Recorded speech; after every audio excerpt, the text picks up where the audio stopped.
হচ্ছেন S M Shahnoor, কবি ও গবেষক। আমাদের সাথে আছেন। আমি প্রথমে কবি নজরুলের প্রতি শ্রদ্ধা জানাচ্ছি এবং কবি নজরুলের রুহের মাগফিরাত কামনা করছি। একটি বিতর্কিত বিষয় নিয়ে আমি আমার সংক্ষিপ্ত আলোচনা শুরু করছি। সেটি হচ্ছে কবি নজরুলের জন্ম জয়ন্তী কিংবা প্রয়াণ দিবস আসলে কবে।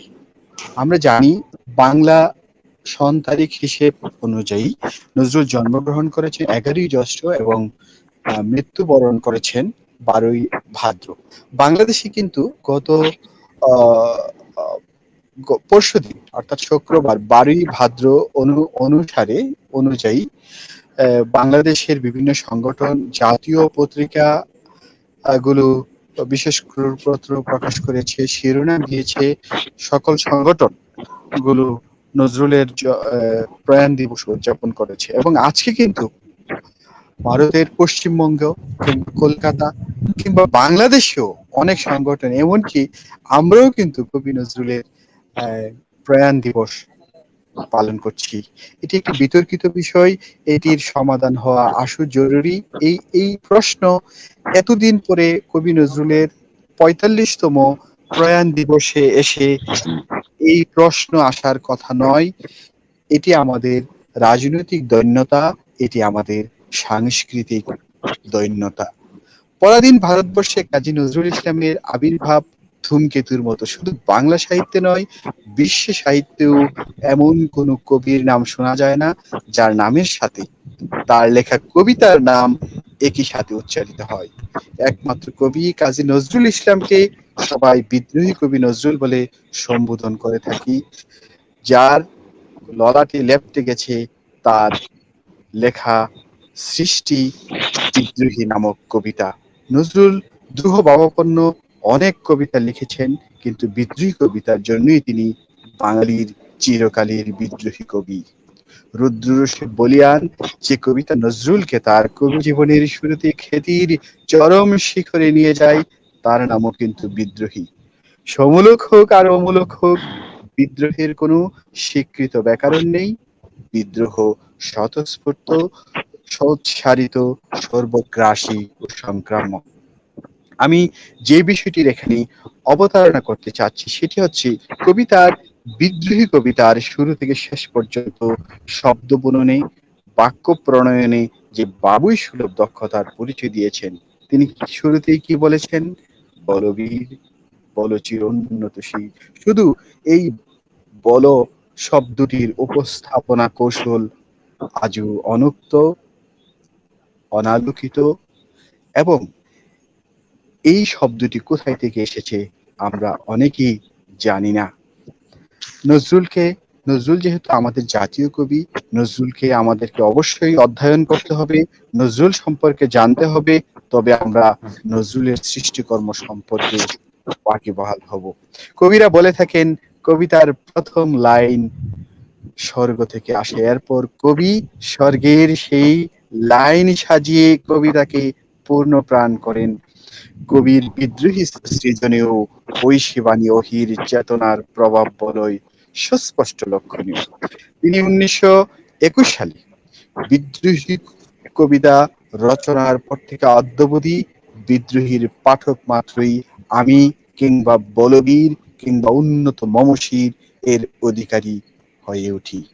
আমার এখানে আলোচ্য বিষয়, যে বিষয়টি সংক্ষিপ্ত আলোচনা করব, সেটি হচ্ছে আমি কিংবা বলবীর কিংবা উন্নত মমশির।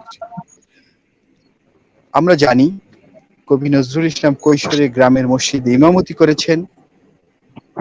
সেখানে তিনি আরবি, ফার্সি শব্দ ব্যবহারের সুন্দর একটা পরিবেশ পেয়েছেন, প্রতিবেশ পেয়েছেন। এবং যৌবনে তিনি হাবিলদার নজরুল যখন ছিলেন, বাঙালি পল্টনে দীর্ঘ সময় হাফেজ সাহেবের সংস্পর্শে থেকেছেন, তখন কবি ইসলামী মূল্যবোধ অনেক সমৃদ্ধ হয়েছে। আল কোরআনের কাব্যিক ও শৈল্পিক সৌন্দর্য কবিকে অভিভূত করেছে, এবং কোরআনের যে ওহী নাজিল হওয়ার যে বিষয়টা ছিল, কোরআনের প্রথম ওহী নাজিল হওয়ার পর আরব, সেই বর্বর আরব বিশ্বে যে প্রতিক্রিয়া সৃষ্টি হয়েছিল, এই বিষয়টি নজরুলকে ভাবিয়েছে। আমরা জানি পবিত্র কোরআনে 114টি সূরা রয়েছে, তার মধ্যে প্রথম যে সূরাটি রাসূল সাল্লাল্লাহু আলাইহি সাল্লামের নিকট অবতীর্ণ হয়েছিল সেটি ছিল ইকরা বিসমি রাব্বিকাল্লাযী খালাক, পড়ো তোমার প্রভুর নামে যিনি সৃষ্টি করেছেন। তেমনি ভাবে সূরা মুজাম্মিলের আয়াত ইয়া আইয়ুহাল মুজাম্মিলু, তেমনি ভাবে সূরা ইখলাস, সূরা কাফিরুন, সূরা ফালাক, সূরা নাস এর প্রথম শব্দ হচ্ছে কুল, অর্থ বলো বা বলুন। এটি একটি আদেশ। আমি বলবো ওহী এক ধরনের সত্য কবিতা। ঐশীবাণী বা ওহী এক প্রকার শক্তি, এবং এই শক্তি থেকে কিন্তু গতির সঞ্চার হয়। হাদিস থেকে আমরা জেনেছি ওহী নাজিলের প্রাক মুহূর্তে মুহাম্মদ সাল্লাল্লাহু আলাইহি সাল্লাম অস্থির হয়ে পড়তেন, তিনি কেঁপে কেঁপে উঠতেন, এমন অস্থির হয়ে যেতেন যে তিনি কেঁপে কেঁপে উঠতেন। তিনি গৃহে ফিরে গেলে তাকে চাদর দিয়ে ঢেকে দিতে হতো। হ্যাঁ, ওনার শরীরে জ্বর চলে আসতো। কবি নজরুল ইসলাম তার মনে প্রাণে কুরআনের সেই ছোটবেলা থেকে যে কোরআন থেকে তিনি যে অনুপ্রাণিত হয়েছিলেন, এই জিনিসটি তিনি ওখান থেকে সংগ্রহ করলেন। সংগ্রহ করে তিনি চিন্তা করলেন, যেই শব্দ প্রথম নাজিল হওয়ার পর অন্ধকারাচ্ছন্ন আরব সমাজ যেই শব্দটিকে গ্রহণ করেনি, কিন্তু এই শব্দটি ছিল সত্যবাণী, আমি এই ধরনের শব্দ দিয়ে এমন একটি কবিতা রচনা করব, যেই কবিতা, এই বিদ্রোহী কবিতার যখন তিনি রচনা করেন 1921 সালে, আমরা জানি তখন পরিবেশ কেমন ছিল। তখন আমরা ঔপনিবেশিক শাসনে ছিলাম। তখন পরিবেশ মোটেই ভালো ছিল না। ওই ওই পরিবেশে কবি নজরুল চিন্তা করলেন ঘুমন্ত বিবেককে কিভাবে জাগিয়ে তোলা যায়। তাই তিনি কোরআনের ওহীর অনুকরণে ব্যবহার করলেন বলো শব্দ। এবং আমরা জানি কবি নজরুল ইসলামের যে বিদ্রোহী কবিতা, এতে 139টি পংক্তি রয়েছে, এবং এই পংক্তিগুলোর মধ্যে বল বীর শব্দদ্বয় রয়েছে 6 বার, বল শব্দটি রয়েছে 8 বার, উন্নত মমশি রয়েছে 6 বার, চির উন্নত শির এই উদ্দীপক শব্দটি রয়েছে 6 বার, এবং আমি শব্দটি রয়েছে 137 বার।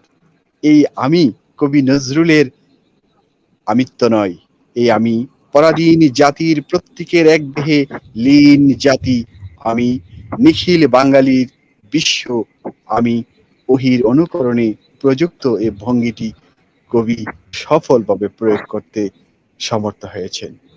বিদ্রোহী কবিতায় আমির একাধিক ব্যবহার, অনেকে নির্ঝরের স্বপ্নভঙ্গ কবিতার কথা স্মরণ করেছেন, আবার কেউ কেউ এই কবিতায়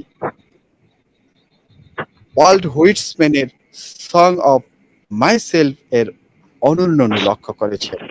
আসলে তা নয়, মেরাজের রাতে সিদরাতুল মুনতাহা নামক মোকাম পর্যন্ত ফেরেশতা জিবরাইল আলাইহিস সালাম পৌঁছতে পেরেছিলেন, কিন্তু এরপরে আর যেতে পারেননি। মুহাম্মদ সাল্লাল্লাহু আলাইহি সাল্লাম কিন্তু থামেননি, তিনি আরশ পর্যন্ত পৌঁছেছিলেন।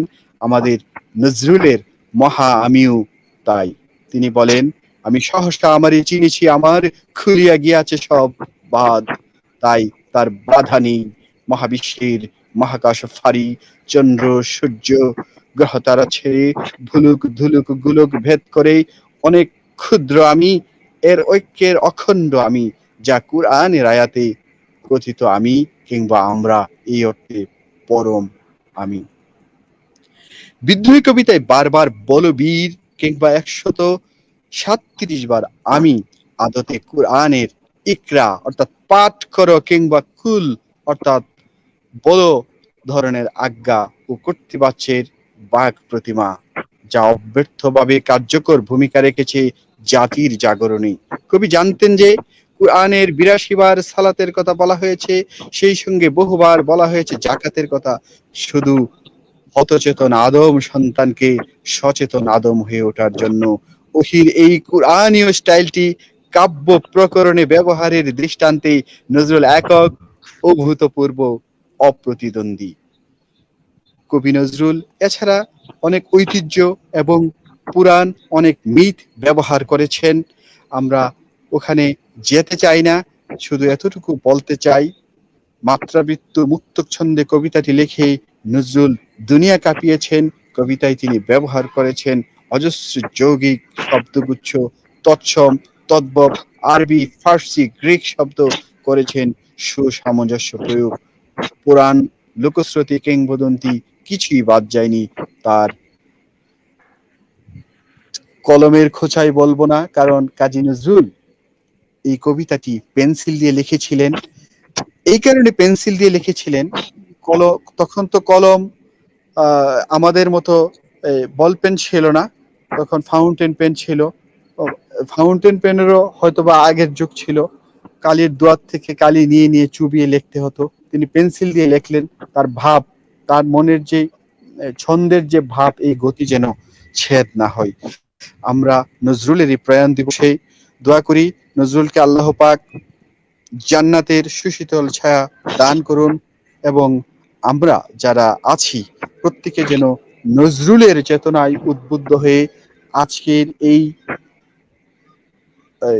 উত্তপ্ত বিশ্বে, আজকের এই হানাহানি মারামারি বিশ্বে আমরা যেন আমাদের লেখনীর মাধ্যমে সমাজকে পরিবর্তন করতে পারি, সমাজের ঘুমন্ত বিবেককে জাগাতে পারি, সেই প্রত্যাশা রেখে ফিরে যাচ্ছি সুপ্রিয় সঞ্চালকের কাছে। অনেক অনেক অনেক ধন্যবাদ ও কৃতজ্ঞতা শাহনূর ভাই, এত চমৎকার করে বললেন, এত চমৎকার করে বললেন যে অনেক ঋদ্ধ হলাম, অনেক কিছু নতুন করে শিখলাম, জানলাম। সত্যি এমন একটি আলোচনা শোনার প্রয়োজন ছিল আমাদের। আপনাকে অনেক ধন্যবাদ।